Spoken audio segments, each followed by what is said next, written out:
자, 광주 기적을 썼습니다. 어제 저녁 7시 광주 월드컵 경기장에서 광주가 빗셀 고베, 일본 그 J리그 디펜딩 챔피언이죠. 빗셀 고베를 불러들여서 2차전 경기를 했는데요.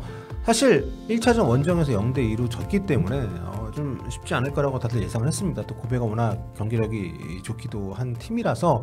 그런데 정말 말 그대로 극장을 만들었고요. 네. 경기 자체도 기적적이었지만 여기까지 흘러온 서사가 그야말로 판타지 수준이라고 생각을 해서 한번 쭉쭉 정리를 해봤습니다. 1%의 가능성, 99%의 믿음. 팬들이 2차전에 내건 대표적인 걸개 문구입니다. 네. 그리고 저 위에 있는 이제 우리는 불가능의 반대말이다. 네. 저 말이 굉장히 잘 들어맞는 팀이 올 시즌의 광주가 아닌가, 이런 생각이 드는데요. 자, 먼저 시계를 작년 11월로 돌려보겠습니다. 원정 그룹 스테이지 원정 경기를 가서 광주가 지고 왔어요. 네. J리그 디펜딩 챔피언 빗셀 고베의 높은 벽을 실감하고, 당시 경기 끝나고 이재호 감독의 그 인터뷰가 상당히 인상적이었잖아요. 네, 10번 싸우면 10번 질 팀이다. 네. 뭐 이런 얘기를 했는데, 사실 광주가 전반적으로 뭐 아침 리그 페이지에서 약했냐, 혹은 일본 팀 상대로 약했냐, 그게 아니고요. 일본 팀 상대로 뭐 7골을 넣기도 하고. 아, 그렇죠. 네. 이번 그룹 스테이지 첫 경기 때 네. 정말 엄청난 성과를 냈었던. 전반적으로는 괜찮은데 고베 상대로 유독 이랬단 말이죠. 그쵸. 그래가지고 이런 말이 나왔던 것이었고, 근데 또 이제 원래는 고베를 안 만날 수도 있었죠. 그렇죠. 사실 16강 상대는 고베가 아니고 이제 다른 팀일 수 있었는데, 산둥이 뭐 많이들 아시는 그룹 스테이지 최종전 울산 원정에서 갑자기 이제 네. 기권이죠. 예, 기권을 하면서 한 경기 기권은 없다, 대회 기권만 있다 이래가지고 경기가 싹 사라지면서 순위가 전반적으로 조금씩 바뀌었고, 그래서 광주가 4위, 고베가 5위로 순위가 조정되면서 만나게 됐습니다. 원래는 네. 광주가 조호르랑 만날 가능성이 있었는데, 그렇죠. 그게 이제 없어지고 고베를 만나게 된 게 훨씬 더 강한 팀을 만나게 된 악재가 있었다라고 볼 수 있는 그런 상황이죠. 네, 산둥이 어떻게 보면 좀 드라마를 쓰는 굉장히 중요한 어떤 트리거 역할을 했다라고 볼 수 있는데, 그게 또 어떻게 보면은 광주가 돌고 돌아서 산둥을 암살한 그 사진 이슈가 있으니까. 그쵸. 네. 뭐 그놈들이 잘못한 거니까. 네, 아무튼 그쵸. 뭐 산둥이 광주랑 할 때 전두환 사진 이슈가 있었죠. 네. 그러면서 이게 징계 얘기도 나오고. 근데 울산하고 경기 정말 직전에 이게 취소를 해버려가지고 그쵸. 상당히 논란이 많이 됐었는데, 아무튼 그렇게 되면서 원래는 광주가 5위였는데 4위가 되고 고베가 3위였는데 5위로 떨어졌습니다. 산둥 경기 결과가 다 취소가 됐기 때문에. 그러면서 두 팀이 만나게 된 건데, 뭐 광주 입장에서는 뭐 최악의 상황이죠. 조호르도 좋은 팀이지만 아무래도 올 시즌에 고베한테 또 진 적이 있기 때문에 좀 부담스러운 그런 대진이 성과가 완성이 된 상태였는데, 심지어 또 가가지고 졌고요. 네. 그래서 최소한 2골 이상을 홈에서 넣어야만 8강에 올라갈 수 있는 그런 상황이 됐습니다. 그런데 이제 원정 가서 한 번도 두 번이나 네. 모두 지고, 그리고 무득점으로 졌기 때문에 1, 2차전을 그러니까 1차전하고 그룹 스테이지에서의 맞대결을 한 시즌에 2번 진다는 게 쉽지 않잖아요. 그렇죠. 네, 그렇기 때문에 이번 2차전을 앞두고도 상당히 좀 많은 좀 걱정이 있었습니다. 특히 이제 두 팀의 어떤 기본 전력도 그렇지만 상황 변화도 좀 그렇지 않았나요? 네, 그렇죠. 그래서 뭐 상대팀에는 일단 오사코 유아라든가 아니면 무토 요시노리, 뭐 사카이 고토쿠 같은 대표팀 출신이 좀 즐비했어요. 근데 반면에 광주는 그나마도 그룹 스테이지에 있었던 어떤 핵심 전력들, 예를 들면은 허율이라든지 아니면 이희균, 정우현, 그렇죠. 이런 핵심 선수들이 다 나간 상황이었단 말이에요. 그렇기 때문에 전력이 그룹 스테이지 때보다 지금이 또 약화된 상황이었고, 네, 나름 또 보강을 했는데 그것도 딱히 뭐 그렇죠. 빅톨이라고 이름만 봐도 엄청 대형 공격수로 느껴지는 예. 빅톨을 데려왔는데 장기 부상 당하면서 계약 해지를 했고, 뭐 가브리엘은 작년부터 계속 지금 네, 지금 못 나오고 있고. 못 나오는 네. 상태고, 변준수, 뭐 유재호 이런 선수들이 부상으로 이탈한 상태였고, 게다가 광주의 재정 문제 때문에 뭐 지난번에도 한번 그 영입을 못하는 시기도 있었고, 또 이정효 감독이 다른 팀으로 갈 뻔한 이적 썰도 있었고, 굉장히 어수선한 겨울을 거치고 나서 또 이제 빗셀 고베랑 상대를 해야 됐기 때문에 굉장히 좀 이슈가 많았습니다. 게다가 1차전 졌기 때문에 광주가 유일하게 K리그에서 지금 남아있는 팀인데 쉽지 않겠구나 했는데, 경기 하루 전 기자회견장에서 또 새로운 이슈가 나왔습니다. 네, 고베 측에서 아사니만 막으면 된다라고 이제 해석할 수도 있는 발언이 나왔는데, 네. 이제 이걸 전해드린 이정효 감독이 처음에는 한국 선수들이 잘하니까 외국 선수도 돋보이는 것이다라고 이제 차분하게 답하려고 하다가 이제 특유의 그런데 생각해보니 열받네요. 열받네. 기자회견에서 이런 얘기하기 쉽지 않은데. 열받네. 이걸 시연했죠. 네. 그러면서 이를 동기부여로 쓰겠다라고 네. 얘기를 했습니다. 선수들 전투력 끌어올리겠다 뭐 이런 얘기를 좀 했고 그런 가운데 경기가 시작이 됐습니다. 고베 원정은 사실 다소 좀 보수적으로 진행을 한 것도 사실입니다. 좀 골을 안 먹는 방향으로 경기를 워낙 또 이탈자도 많고 했기 때문에 그런데 이번에 홈에서는 좀 자신들이 잘할 수 있는 축구로 경기를 하면서 상당히 좀 1차전은 완전히 다른 팀이었어요. 네. 예, 그렇죠. 강한 압박도 했고요. 뭐 조직적 움직임을 통한 패스워크가 이날 좀 잘 드러났다 이렇게 네. 보여지는데 그를 통해서 광주가 가장 잘한 축구를 했다고 할 수 있겠고요. 전반 18분에 선제골이 나왔습니다.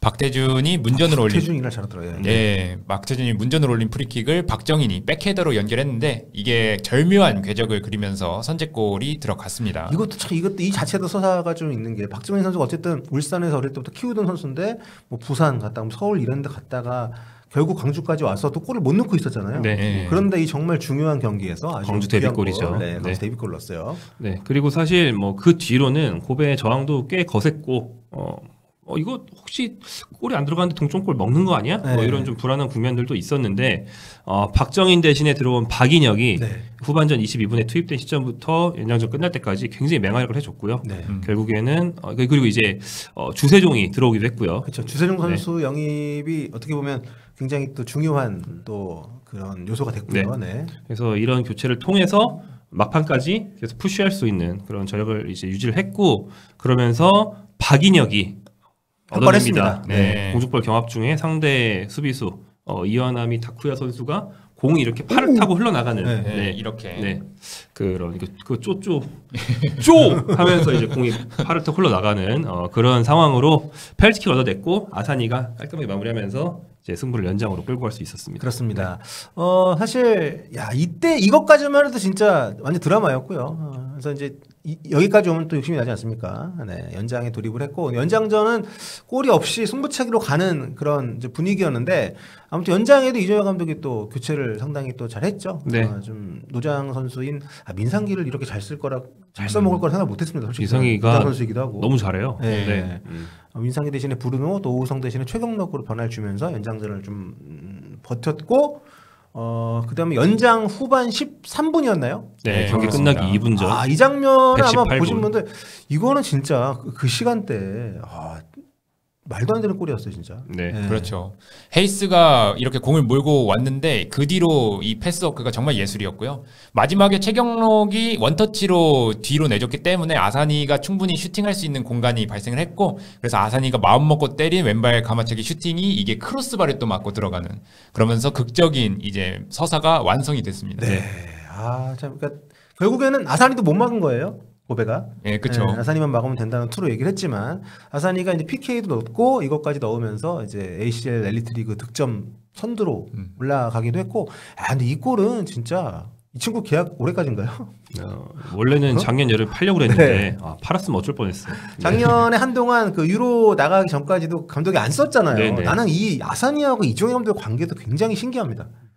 그러니까 외국 선수인데 심지어 한국 선수도 아니고 그런 식으로 하는데도 계속 그거를 기다리고 이적도 안 하고 팀에 남아서 어쨌든 간에 다시 주전으로 뛰면서 이렇게 중요한 역할을 한다는 것 자체가 이 감독의 어떤 매니지먼트, 맨 매니지먼트 이런 거. 그러니까 이 사람이 전술적으로만 뭔가 이렇게 잘 파는 사람이 아니라 정말 선수들의 동기부여라든가 어떤 매니지먼트가 굉장히 훌륭한 게 아닌가라는 생각이 들게 하는 요소인데. 올해 초에도 전력 유출이 광주가 피치 못하게 좀 많으니까 그렇죠. 네. 아사니가 이정현 감독 찾아와가지고 우려를 표했다고 그러죠.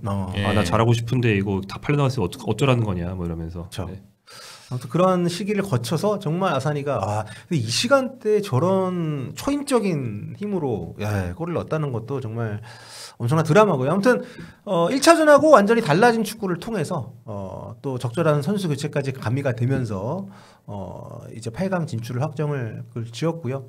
뭐 게임 체인저라고 할 수 있는 아사니 선수 저희가 또 계속 말씀드렸습니다만 하여튼 굉장히 좀 그 골이 계속 머릿속에 맴도는 그런 경기가 아니었나 생각이 듭니다. 경기 후 이종현 감독이 또 인상적인 인터뷰를 했네요. 네, 그런 날이 있다. 뭘 해도 될 것 같은 날이 있다. 이렇게 얘기를 하면서 광주 지역의 스타인 기아 김도영의 발언을 이제 인용을 했고, 이게 김도영 선수 발언이에요. 네. 용기, 용맹, 몰입 전부 다 구현됐다. 모두가 조직적으로 몰입해서 결과를 만들었다 이런 얘기를 했고, 또 이제 현장에서 경기 끝난 직후에 중계를 안 끊어가지고 또 볼 수 있었던 게 계속 보여줬죠. 그 이제 메가폰 잡고 그렇죠. 우리가 누구를 약간 처음에 소심하게 네. 안 해보셨다 하더라고요. 네. 처음에 이거 나오는 거야 이러면서 좀 찾기 하다가 본인이 그 뭐랄까 이조 감독은 흥분해야 될 타이밍이 오면 스스로를 세뇌시켜서 스스로를 흥분시키는 능력이 좀 좋은 것 같아요. 그게 어떻게 보면 이게 자기 감정을 일부러 올렸다 내렸다 할 수 있는 게 능력이라고 보는데 우리가 이걸 하면 할수록 점점 목소리가 커지다가 나중에는 이제 목이 찢어질 것처럼 그렇죠. 팬들과 함께 환호하는 그런 모습 볼 수 있었고요. 그리고 이제 아사니 선수는 네. 이제 말씀하신 거를 완성을 하자면 9호 골 네. 대회 9호 골을 넣으면서 득점 단독 선두. 호날두보다 위다. 호날두는 7골. 리아드 마레즈보다 위다. 아하. 살렘 알도사리 맞나? 그런 네. 선수보다 다 위입니다. 네. 유로 다녀온 선수의 어떤 네. 위용을 보여주는 그때도 참 근데 계속 거기 실비뇨 감독이잖아요. 아스날하고 바르셀로나에 뛰었던 실비뇨 감독이 그 이끌고 있는. 근데 난 이해가 안 간다. 얘 몸 상태가 이러는데 왜 대표팀 데려가는지 이해가 안 간다. 뭐 이런 발언을 공개적으로 할 정도로 아사니하고 누가 보면 굉장히 긴장 관계처럼 보였는데 뭐 긴장 관계 없겠죠 그때는. 다시 선수를 자기가 원하는 수준으로 만들어서 이렇게 정말 중요한 경기 잘 써먹는 거 보면 대단한 감독입니다. 예. 똑같이 유로 뛰고 똑같이 아침에서 7골 9골 이렇게 넣고 아사니는 호날두랑 동급이다. 네. 팩토스. 자 이제 이렇게 8강 입성 서사는 완성이 됐고요. 하지만 여기서 멈출 수는 없습니다. 사우디아라비아로 날아갑니다. 이번 대회는 이제 8강부터는 8강, 4강 결승 단판이고요. 다 이제 그 한 군데 모여서 합니다. 굉장히 좀 독특한 시스템이죠. 4월 23일부터 5월 3일까지 단기간에 모여서 이제 경기를 하게 되는데 우승을 하게 되면 최종 우승 상금이 $10,000,000. 이게 한 150억 정도 되는 거잖아요. 그죠. 네. 대단하네. 근데 이제 지금까지 벌어들인 것만도 보니까 어마어마하다고요?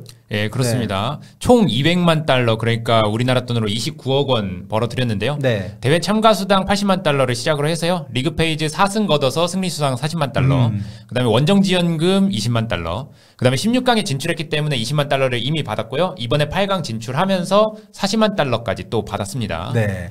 그러면 총 하여튼 뭐 30억 조금 안 되는 금액인데 K리그 우승 상금이 5억 아닙니까? 네. 예. 거의 K리그 한 6번 우승한 거예요, 벌써. 상금으로만 따지면은. 예. 맞습니다. 네. 아무튼 여기서 만약에 한 번 더 이기면 4강 올라가서 또 상금 받고 결승 올라가면 저도 60만 이렇게 되는데 아니구나. 준결승 올라가면 $600,000, 준우승하면 $400,000군요. 예. 오씨, 엄청나네요. 네, 우승하면 $10,000,000 추가로 받게 되고 8강부터는 이제 동아시아, 서아시아 이게 서로 만나게 되죠. 네. 네. 네. 같은 자리에 모아놓고 하기 때문에 예전처럼 결승 가기 전까지 서로 안 만난다 이게 아니고 8강부터 섞는다로 네. 대회 방식이 바뀌었습니다. 근데 그렇다는 건 서아시아, 그러니까 그 엄청난 스타들을 잔뜩 영입한 서아시아를 주로 만난다는 건데 그쵸. 서아시아가 사우디 3팀, 카타르 1팀이에요. 예. 그래서 4분의 3 확률로 사우디를 만난다 이거 아닙니까? 이 호날두가 속한 알라스로 올라왔습니다. 네, 그렇습니다. 호날두, 뭐 사디오 마네, 뭐 피르미노, 브로조비치, 이번에 그리고 존두란 데려간 알라스로 있고요. 그렇죠. 네, 그리고 야신 부누도 있고요. 네. 굉장히 그 이런 세계적인 선수들을 만날 수 있는 그 전까지는 솔직히 결승에서만 만나기 때문에 이게 조금 이게 아시아 맞아.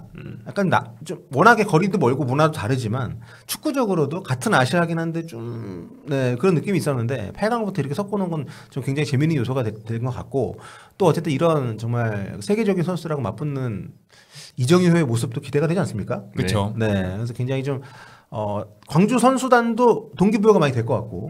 네.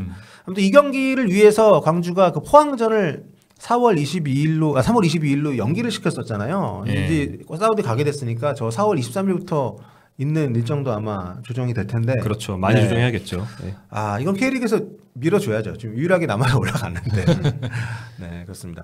아시아에서는 지금 일본 2팀 올라갔고, 네. 예. 네, 그리고 부리람, 그렇죠. 네, 예. 태국의 부리람 올라갔고요. 그리고 이제 광주가 대한민국을 대표해서 K리그를 대표해서 올라가 있습니다. 이미 엄청난 진짜 페어리테일을 썼지만 여기서 끝나지 않는 그런 실화를 썼으면 좋겠고요.